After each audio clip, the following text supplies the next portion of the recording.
درود بر شما نازنینان.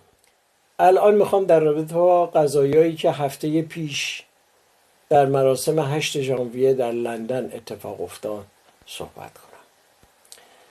خیلیاتون هی میگید آلی پیام این حرفا رو نزن، وحدت رو دچار مشکل میکنه، ما الان نیاز به وحدت داریم، الان تفرقه ایجاد میکنه فلان و فلان. عزیزان من، این حرفای من به وحدت آسیب نمیزنه. این اعمالی که یه عده دارن انجام میدن به وحدت آسیب میزنه. شما اگر عفونت کرده باشه یه جایی مثلا بدنتون، اینا اگر روشو ببندید فقط نمیبینیدش، ولی اون عفونت وجود داره.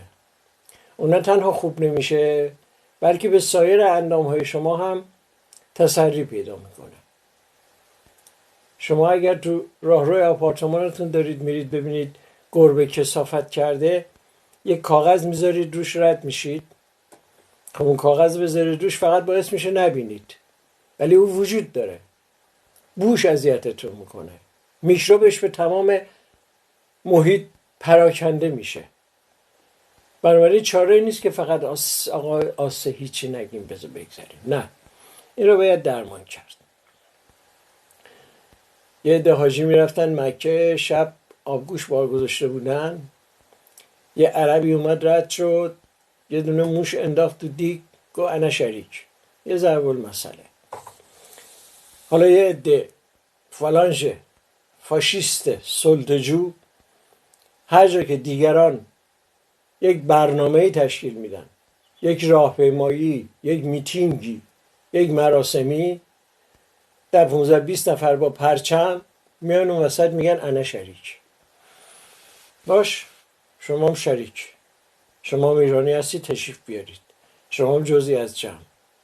ولی چرا برنامه رو به هم میزنید؟ چرا نعره میکشید؟ چرا هوار میکشید؟ چرا میخواید صدای بقیه رو خفه کنید؟ شما تحصیل برانگیزه.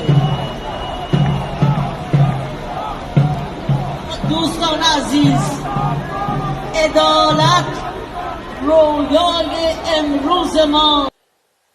10-15 نفر آدم صدای 5000 نفر آدم رو میخواید خفه کنید. ما در طول تاریخمون همیشه داشتیم این مشکل رو که حکومت‌های دیکتاتوری خودکامه به این آدما به عنوان ابزار نیاز دارن. شما مثلا تاریخ بیهقی ماجرای حسنک وزیر رو بخونید. موقعی که امیر مسعود داشت این رو اعدام میکرد، توی میدون خودش نشسته بود اون بالا، مردم هم جمع کردن، جلاد اومد طناب بست به گردن این، دیگه خفه شده بود. بعد به مردم گفتن اینو سنگسار کنید، یعنی جنازه این رو سنگسار کنید. هیچ کس سنگ نزد، مردم داشتن گریه میکردن، مردم در مرگ حسن وزیر میگریستن. دیدن هیچ کی سنگ نمیزنه، بیهقی میگه یه عده رندو اومدن پول دادن که به این سنگ بزنه. دوران صفوی قزلباشا رو خوندید دیگه، یه عده لاتلوت که مطیع اوامر همایونی بودن، اینو بزنید، اونو بخورید، اونجا رو بریزید به هم، اونجا رو خراب کنید. زمان قبل از انقلاب هم داشتیم. آقای شبان جعفری که شبان بیمخ میگفتن، آقای طیب بود، رمضان یخی بود، برادران هفت کچلون بودن. لاتلوتایی که هر موقع نظام به اینا احتیاج داشت پول میداد میریختن تو خیابون، میتینگ به هم بزنن، روزنامه ها رو بریزن به هم، آدم ها رو کتک بزنن، بکشن. بعد از انقلاب اینا پرچم رو دادن به امثال زهرا خانوم و دهنمکی و نمیدونم چی بود اون یکی اسم های دکتر گذاشته بود رو خودش. میتینگ به هم میزدن و حمله میکردن و چماقدار میگفتن اون موقع بهشون، چماقدارا. هیدر هیدر هیدر کارشون فقط به هم زدن مراسم دیگران بود. قدیمی ترها یادشون میاد. الان اینها در قالب یه عده سلطنت پرست شاه اللهی کارشون دقیقا همونه، با همون شعارا، دقیقا با همون شعارا. یعنی اونا میگفتن حزب فقط حزب الله، رهبر فقط روح الله، اینا میگن شاه شاه جاوید شاه، ایران فقط رضا شاه. همون شعاره، عمل هم همون عمله.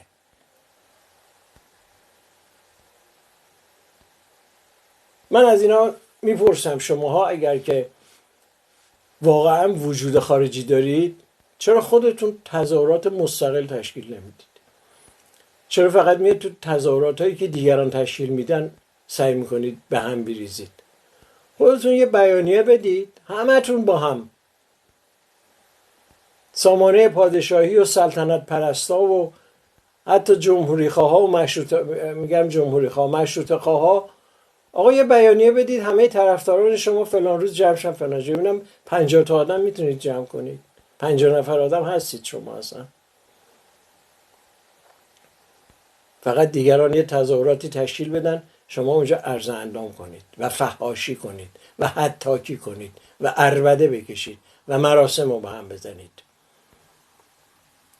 اون روز شما سعی کردید سخنرانی خانم شیرین عبادی رو به هم بزنید. چرا؟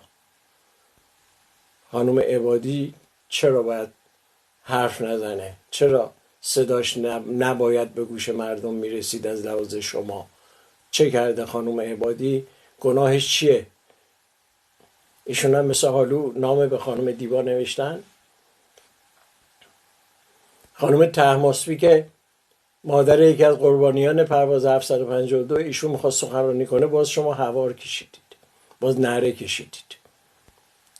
سخنرانی ایشون چرا میخواستید به هم بزنید؟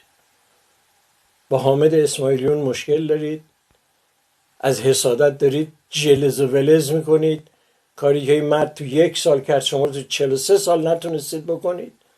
سخنرانی خانم طهماسبی رو به هم بزنید، مادر جانباخت سعید. گروه موزیک که موزیک میخون چرا هوار میکشیدید؟ اونو چرا میخواستید به هم بزنید؟ چون کردی میخوندن؟ با زبان کردی مشکل دارید؟ با کردا مشکل دارید؟ با اقوام مشکل دارید؟ گروه موزیک رو دیگه من موندم چرا به هم میزنید؟ سخنرانی هادی خرسندی رو چرا میخواستید به هم بزنید؟ چرا فحاشی کردید؟ چرا حتاکی کردید؟ 43 سال این مرد با شعراش تن و بدن رژیم رو لرزونده، تقوت کرده به هیکل خامنه‌ای و هرچی آخوند درباریه. شما چیکار کردید؟ کارنامه شما چیه؟ اون کارنامهش شعراشه و اسقر آقاست. خوندید؟ اهل خوندن نیستید، اهل هوار زدنید.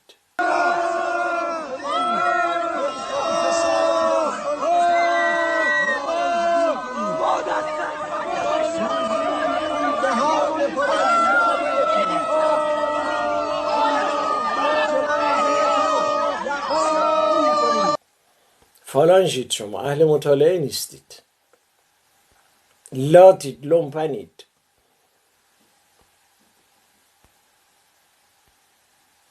من این موضوع رو از 2 جهت میتونم بهش نگاه کنم، یکی خوشبینانه، یکی بدبینانه. خوشبینانش چیه؟ خوشبینانش اینه که جناب آقای رضا پهلوی هم دلش از دست اینا خونه، ایشون با این کارهای اینها موافق نیست. آقای رضا پهلوی میگن اتحاد، میگن یک رنگی، میگن همبستگی، میگن آراء مردم، میگن رفراندوم بعد از انقلاب، میگن هرچی مردم گفتن، میگن من نمیخوام شاه بشم. وقت اینها این شعارا رو میدن، شاه شاه جاوید شاه، ایران فقط رضا شاه. این خوشبینانش. اگر اینو بگیریم که باید گفت خیلی باعث تأسفه که جناب آقای رضا پهلوی که من احترام بسیار براش قائلم نمیتونه طرفدارای خودش رو جمع کنه، یه افسار به اینا بزنه و یه گوشه ببندتشون. بارها من با این مشروطه خواه صحبت کردم، گفتن آقای رضا پهلوی با اینا مخالف، برایتش خودشون هم از اینا اعلام کرده، ما که ندیدیم برایت اعلام کرده باشن، به ضررشونه، محبوبیت ایشون رو کاهش میده. دوستان مشروطه خواه، شما باید جلوی اینها بایستید. شمایی که میگید آقای پهلوی زورش به اینا نمیرسه، آقای پهلوی اگه طرفدارای خودشون نتونه جلوشون بایسته، چجوری فردا جلوی تهاجم خارجی به این مملکت میخواد بایسته؟ آقای پهلوی اگر نتونه طرفدارای خودش رو ساماندهی کنه، چجوری مملکت رو میخواد ساماندهی کنه؟ این خیلی حرف بدیه که ایشون زورش به اینا نمیرسه. بعد بینانش چیه؟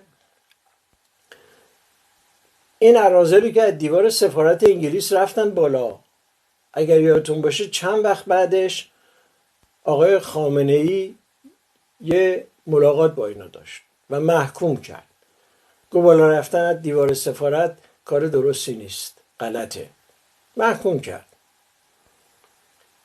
پسر من دانشگاه سوره که ترم آخر ثبت نامش نمی کردن رفت حراست که صحبت کنه اینه چرا ثبت نامش نمی کنن. میگه بابا بالا سر این مسئول حراست یه شورت مردونه قاب کرده بود زده بود به دیوار. بهش گفتم که آقا این چی شورت شما زدی بالا سرت؟ گفت شورت سفیر انگلیسه، من خودم از تو سفارت انگلیس اینو غنیمت گرفتم زدم این بالا، این سند افتخار منه. بهش گفتم خب آقا که محکوم کردن این حرکت شما رو. گفت آقا باید اون حرفا رو بزنن، ما هم باید این کارا رو بکنیم. آقا که نمیتونن بگن از دیوار سفارت بریم بالا، آقا اون حرفا رو باید بزنن، ولی ما هم وظیفه خودمون رو میدونیم که باید چیکار کنیم، ما باید این کارو بکنیم.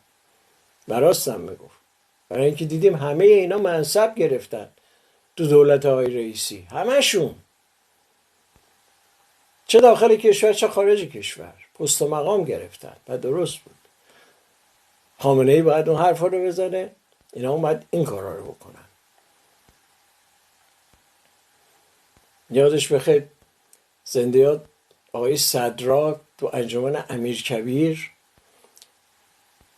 گاهی منو پشت سن یه گوشه میکشید میگه آلی پیام، من میرم اون بالا میگم آلی پیام یه خود ترمز دستی رو بکش، یه خود دست و عصا شعر بخون، یه خود مراعات کن، یه خود فتیله رو بکش پایین، ولی تو به حرف من گوش نده، تو کار خودتو بکن، تو هر شعر میخوای بخونی بخون، من اون حرفا رو بالا باید بزنم، طرف شعر خودتو بخون. اینه آقای رضا پهلوی این حرفا رو باید بزنن، این فلانشان باید این کارها رو بکنن. هماهنگ شده؟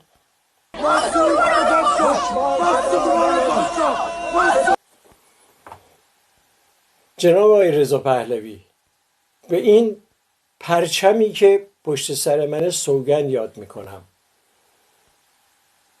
این پرچم روی میز شما و پشت سر شما هم هست که من مطلقاً بدخواه شما نیستم، مطلقاً با شما دشمنی ندارم، مطلقاً با شما کینه ندارم، بلکه به عنوان یکی از نیروهای مؤثری که در این انقلاب میتونه فعال باشه حمایتت هم میکنم. درست عمل کن، پشت سرت هستم. آقای رضا پهلوی، این کارهایی که اینها میکنن بده، برای شما بده. خود شما بوی حزب فقط حزب الله، رهبر فقط روح الله نمیشنوی؟ آقای پهلوی، این شعار رهبر ما پهلویه، هر کی نگه اجنبیه. رهبر ما پهلویه، هر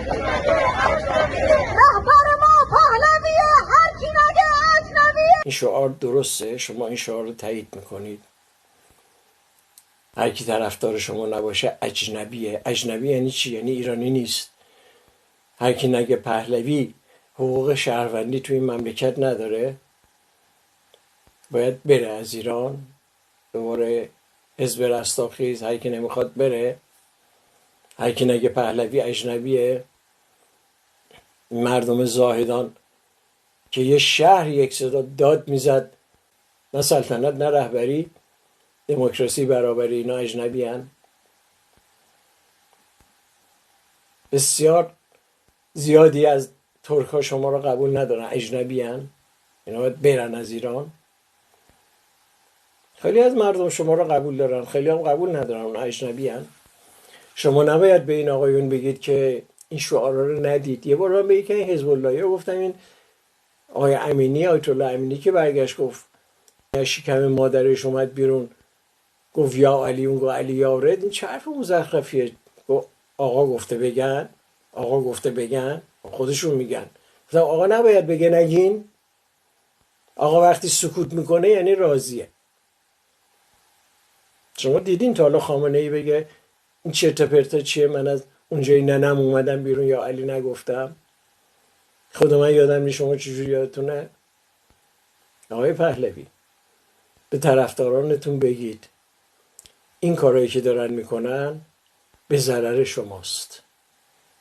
این شعاری که دارن میدن مرگ بر سپاس بالا چپی مجاهد، مرگ بر سپاس بالا چپی مجاهد. آقای پهلوی ما شعار مرگ رو کی میخوایم کنار بذاریم؟ 43 سال مرگی گفتن توی این مملکت. مرگ بر آمریکا و مرگ بر اسرائیل و مرگ بر منافقین و مرگ بر صدام و مرگ بر لیبرال و مرگ بر نمیم تودهی و مرگ بر این و مرگ بر اون. این مرگ نمیخواد از دهن ما بیفته. جناب پهلوی این انقلاب شعارش زن زندگی آزادیه. به خاطر اینکه شعارمون زندگی بود جهانی شد. اگه شعارمون مرگ بود از همون سقز خارج نمیشد، به تهران هم نمیرسید.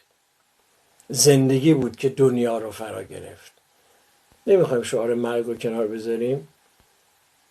این شعار رو خانم شما استرو کردن. شما به طرفدارانتون نمیتونین چیزی بگین، به خانومتون که میتونید بگید که همسر عزیزم این شعار غلطه. اونم مرگ بر سه فاسد.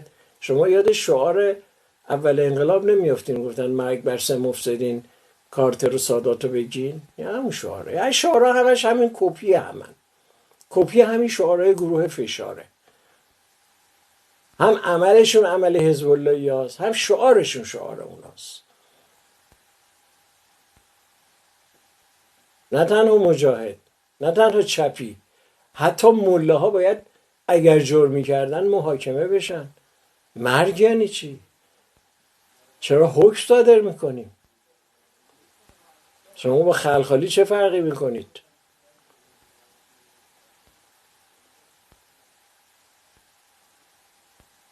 من نمیدونم چی باید بگم. ما رو به بیراهه میبره. این کارها ما رو به بیراهه میبره. جناب آقای پهلوی، دوست عزیز من، اتحاد به زبان نیست، به قول نیست، به عمله.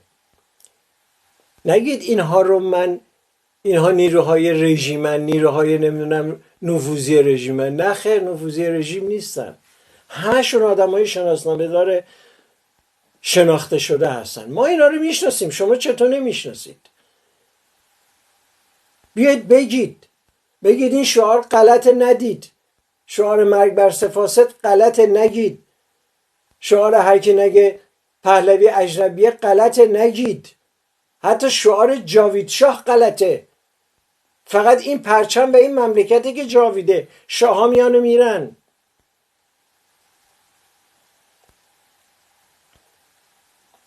من خیرخواه شما هستم. اینها دشمن شما. همینایی که تو سخنرانی میان اون تجمع میشن میگن بیشرف بیشرف بیشرف بیشرف بیشرف بیشرف بیشرف بیشرف بیشرف. آقای پهلوی یه روز این رو به خودت خواهند گفت، مطمئن باش اگر جلوشون رو نگیری. سر چشمه شاید گرفتن به بیل، چو پر شد نشاید گرفتن به پیل.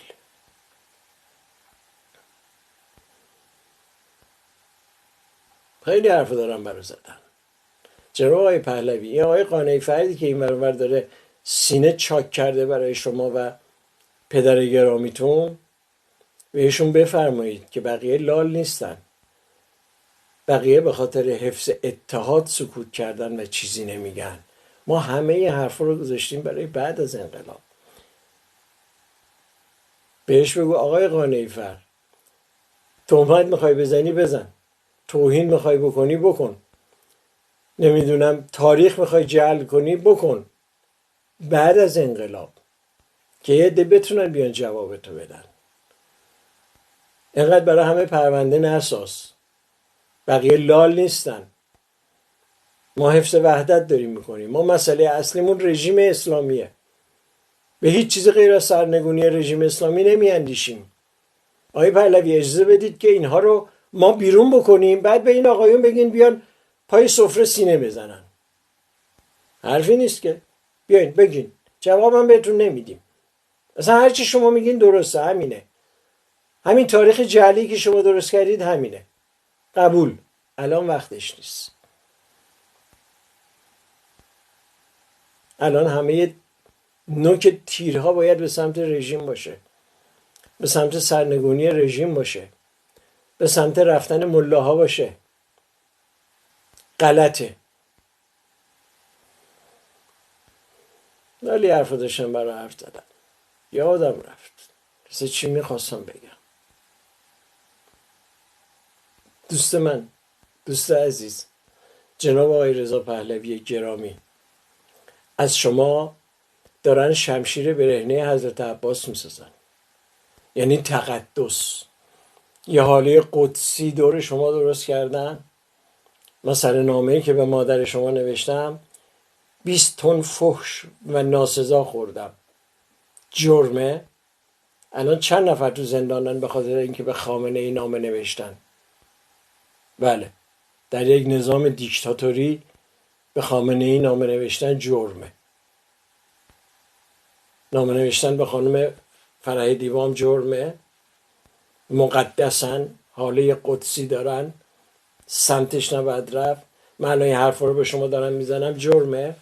میدونم من فردا میریزن تو پیج من، شروع میکنن فحاشی و حتاکی. خودت بیا یه نگاه بکن، برو کامنت های منو بخون. من کامنت دونیم بازه، مثل بعضیا بسته نیست. هر چند فحش میخوان بدن بیان بدن. به اطرافیانم هم گفتم جواب ندید، ولی این درست نیست. بهره برداریشو رژیم میکنه. گزارش رشتور رو ندید به نقل از وزارت اطلاعات؟ بشکن میزدن، در بین اپوزیسیون خارج از کشور اختلاف افتاد. آقای پهلوی، این حرفای من اختلاف ایجاد نمیکنه. این نعره کشیدن و هوار کشیدن و انحصار طلبی طرفداران شما اختلاف ایجاد میکنه. لااقل بهشون بگید عکس شما و پدر گرامی و پدر بزرگتون رو تو این تظاهراتشون نیارن. برای شما زشته، برای شما بده. دوست من، این حرفای منو این بار شما جدی بگیرید.